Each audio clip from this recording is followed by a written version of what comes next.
and clicking on this video.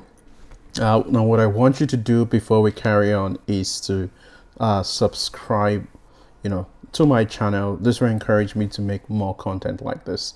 My goal, is just to share all the knowledge that I've had in the last 10 years. So please like, subscribe, share this video with someone who you think will find this content useful. And without further ado, let's get into the video. Now, thank you again for stopping by. Please subscribe if you haven't done so. But let's go through the objective of this course. Now, the objective of this course is to take a novice, that is someone who has no idea what programming is all about, and to make them, a developer in 4 weeks. That's my goal. My goal is to take you from knowing nothing about programming to, walking you through the entire steps and hopefully helping you become like a beginner programmer. So you're just a beginner. So I'm going to take you from knowing nothing and, helping you become a programmer. So you're the course objective. The goal is that by the end of this course, you have foundational understanding of, JavaScript, programming in general, and the knowledge that I arm you with is enough for you to pursue advanced topics on your own, right? So that's the goal of this course, and for you to start building things yourself. So the outline here, there are about 6 modules, right? The outline here, you can see the objectives of each of the module. The first module introduces you to programming in JavaScript in general. The next one helps you grasp core JavaScript fundamentals. The third one is all about diving into more, intermediate JavaScript concepts. The fourth one is about more advanced concepts, and we'll keep going on and on like that. So let's start with module 0. In programming, we start counting at 0, and that's why we have a module 0 here. Okay, so 7 modules in total. So let's start with module 0, Introduction to Programming. Now, I'm going to share this material, like I said, with you, and you'll see that each module has an objective. But we're going to start with module 0, the very first module in this course. All right, so the goal of this module is to, just introduce you to the world of programming in general, okay? And as I walk you through each concept, I'm going to just check this box off to say, we're done with this. So again, welcome to module 0. Let's get started. Now, again, if you haven't subscribed, please do subscribe to this channel. Let's get you started. Now, what the hell is programming? Like, what is programming? You must have heard someone say, oh, I'm a programmer, or I'm a software engineer, I'm this and that. But what is programming? So what is programming? Now, programming is simply, you telling a computer what to do. So telling a computer what to do using a programming language. Now that's what programming is. With programming, you're giving instructions to a computer. Think about it this way. If you go to, say, China, for instance, and let's say you go to the rural parts of China, maybe they don't speak English in the rural part of China. This is just an assumption. If you say you meet a man and you want the man to take you to the grocery store, say they have a grocery store in the rural parts of China, you'd have to be able to speak Chinese. By speaking Chinese, you've given the man instructions. You told him what to do in a language that he understands. So in programming, you're also telling a computer what to do. So you're giving a computer instructions. Think of it as, like a part of speech, like a verb. Verb is an action word. Jump. You ask me to jump, I jump. You ask me to sit, I sit. Now, if you ask me to fly, I can fly. Why? Because I'm not a bird, right? So it's the same thing with computers. You give them instructions to do what they can, okay? So you give computer instructions to do what they can. There are a lot of things computer can do. For instance, they could do math really fast. You ask a computer to multiply really large numbers, and they can do it just like this. Okay, so programming is just telling a computer what to do. That's all programming is. You get it now. It's like telling a computer what to do in a language that it understands. Back to our Chinese man or woman example, right? So telling a computer what to do using a programming language. And we're going to talk about all types of programming language, but that's programming. Nothing more, nothing less. So now you understand what programming is. You're just telling the computer what to do using a programming language. Now, how long does it really take to learn to program? Now, I've seen a lot of videos that say, I learned to code in 4 months, I learned to code in 1 day, or I learned to code in 24 hours. Back when I was growing up, this was when I was saying to learn how to program, this was 2009, and you had a book called Sam Teach Yourself, Programming in 24 Hours. I think such books still exist. If it says Sam Teach Yourself in 24 hours, you would see all of those books that tries to teach you programming in 24 hours. And these are not books for beginners. You can learn to program in 24 hours. Or if you go to, if you go here and you click learn to code, right? If you go here and you click learn to code, like you see a lot of tutorials saying, oh, you can learn to code in 4 months, or you can learn to code in this. The truth is that it's not true. It takes a really long time to learn to code. I would say it would take you about a year to be very comfortable, writing computer programs and that, being able to do something. Okay. So how long does it take to code? Now, I would say realistically, to become productive, it takes about a year. Now, and this is a year of consistent practice, a year with, a structured curriculum. So consistency, structured curriculum, right? And maybe an internship. So if you have all this put together, and I'll add one more, which I'd say you need a community. Okay, so realistically, it takes about a year. Consistency, structured curriculum, internship, community, objective. Now, objective ties down to internship. So what do I mean by objective? You really need to know why you're learning to code or what you want to get from this. But internship and objective are kind of like the same thing here, because an internship would give you an objective. Okay, so if you go get an internship, there'll be a goal at the company where you get the internship, and that goal could be to build something at that company. But it takes about a year for you to get comfortable programming.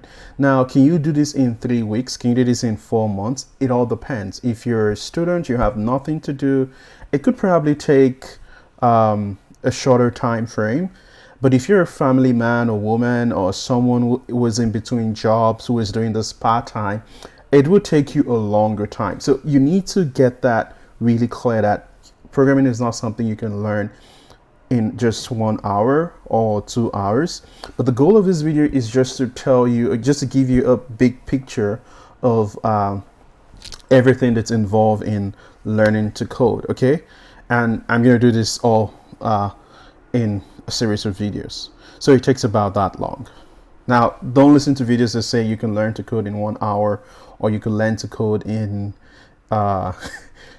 few hours. No, it takes time. Okay, realistically, it takes time.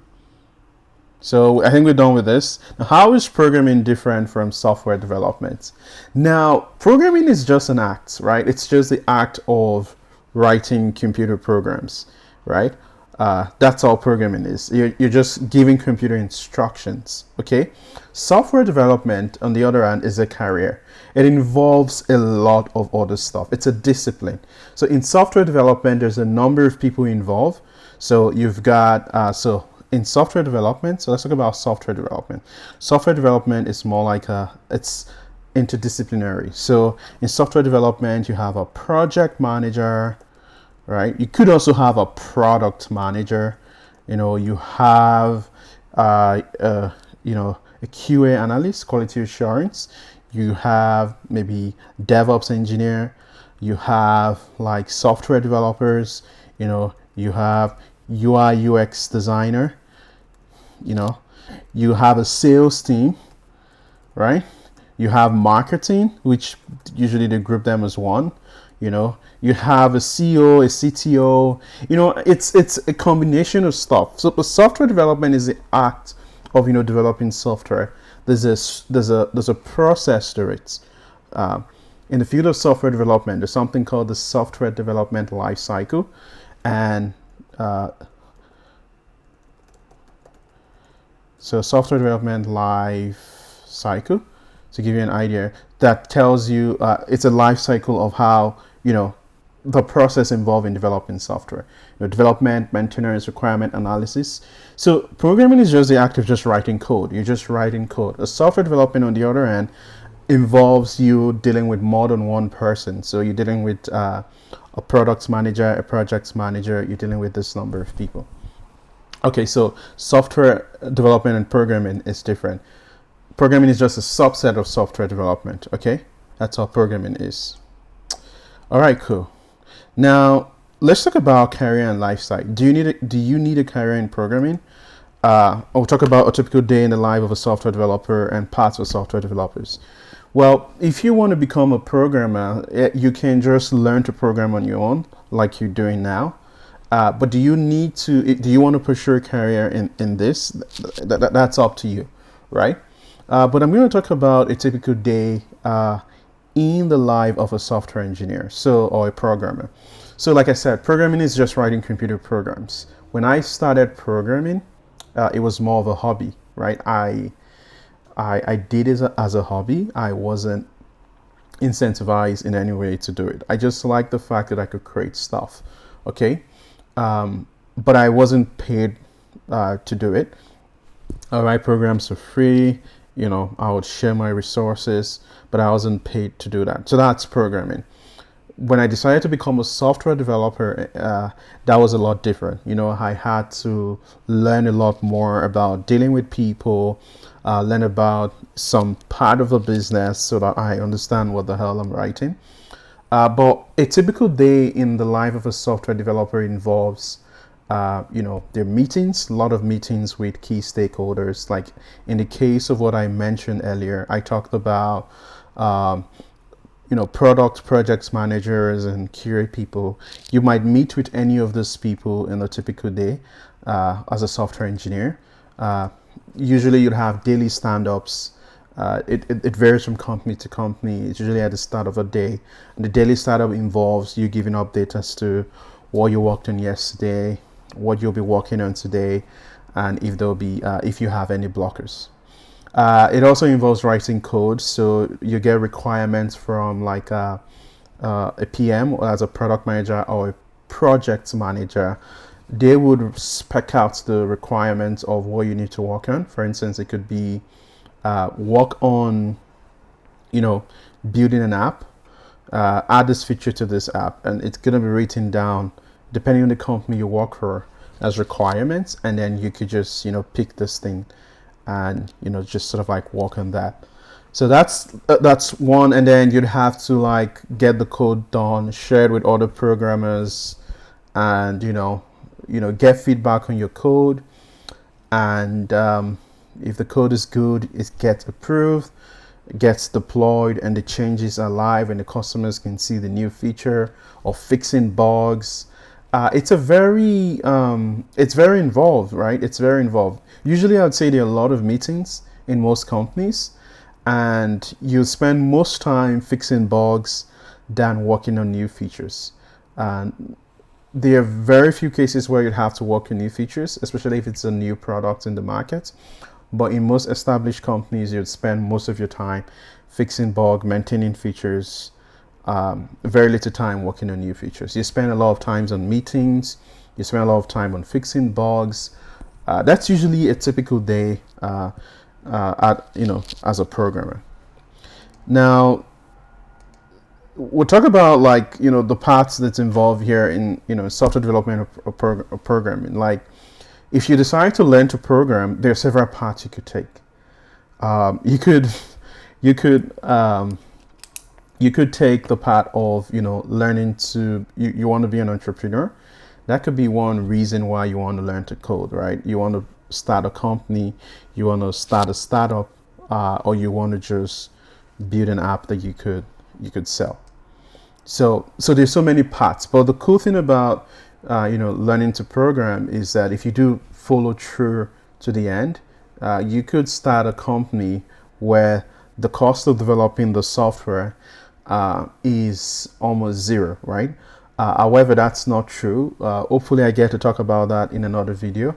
But the joy of programming generally is that you could create something out of nothing. All you need is a computer and you could build amazing stuff. But the truth is that regardless of how amazing whatever it is you build is, you still have to sell that. That's why we need, those people here, amazing people. So building a great software is not alone. You'd also have to sell that somehow. Now, what are the challenges software developers face? Software development is very tasking. There's a lot of challenges involved in figuring out a solution to a problem. I like to see software development more as a puzzle, like an ongoing puzzle that you keep solving every single time. And so if you like those kind of challenges, you'd make a really good software developer. So aside from solving these puzzles, there are also other problems you face at the workspace. Sometimes you might feel like you're not good enough. Sometimes you might feel like there's so many things you need to learn. You also have to keep learning every time. So the industry moves really fast. There's new technology in the block. You feel like you're getting obsolete. You feel like you have to be on your toes. So having to constantly learn it all the time, being uncertain about how what the cost of an issue is, working longer hours, this is some of the challenges you face as a software developer. So I hope this all helps you, talking about the career and the lifestyle, and we're gonna jump right into this area of like the areas of software development. Now, we've talked about career, we've talked about a day in the life of a software engineer. How about, in the field of software development, there's a lot. So if you're thinking about becoming a programmer, there's so many areas, so there's so many areas of software development, right? We have web development, which is like building websites or web application. So that's it, so building websites or web apps, right? We have game development, which involves building game. We have game development. We also have like systems programmer. Systems programmer make low level stuff. So low level stuff like stuff that run on hardware, that kind of thing. We have mobile app developers. Mobile app developers, they build like mobile apps. We have AI and ML developers that build machine learning algorithms or machine learning apps. The field of software development is really wide. There's a ton of other sub-discipline in the field of software development. Like I said, game development, systems programmer, DevOps engineer, QA, UI UX. So there's so many ways. But UI UX is not on the software developer. Sorry for saying that. Software development. But yeah, the field of software engineering or software development is really, really, really wide. So yeah. Now you could always look up on, Glassdoor or any of the salary sites to check how much a typical software engineer earn. But typically in the US, they earn over $100,000 a year. In Canada, it's about 80,000. So, and depending on the country you are in, I would say they usually earn a lot more higher than most profession. And you might ask, oh, why do they earn this much? Well, you should do your research on that. But typically they earn around $80,000 a year in Canada, and about over like 100,000 in the US. All right, should you learn to program? Well, the answer to this question will depend on you, right? So what do you want out of this? Do you want to build the next uh, Facebook or Twitter or Shopify, do you just want to start a business, or do you want to reduce the cost of, development at your company, or you're just curious to see if this is the right fit for you? So it's going to ultimately depend on why you want to learn to code. So if your goal is to start a business, maybe you want to build an app, then think about it well. Do you have a year to put into this to learn how to program? And is a year enough? Or would it be better, just maybe learning the basic and then finding someone who's going to write the code? Because building a product requires a lot of other discipline. Okay, so just learning to program alone might not really give you that urge. So there are other things. Do you want to build a business? Well, like that's what I said. Or do you want to build a career in this? So if you want to build a career in this, you have to look into putting in 4 or 5 more years into this discipline.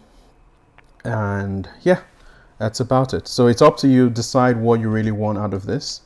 But I would say, regardless of whatever it is you really want to do, learning to program or just getting an idea as to how programming work is honestly a good thing.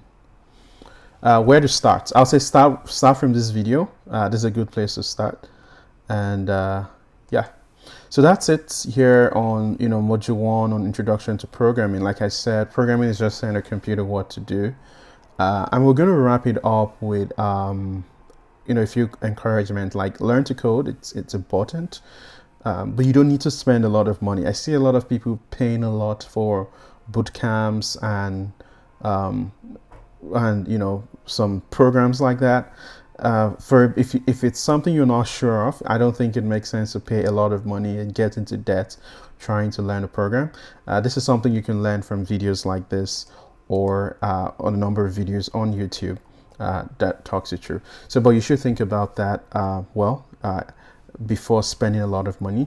But learning to program, you could do this for free using videos like mine or using other resources. But it's a good skill to have, even though you don't want to be a full-time programmer. You could just learn some basics overall. Thank you for watching this video, and we'll see you in the next module. Bye now.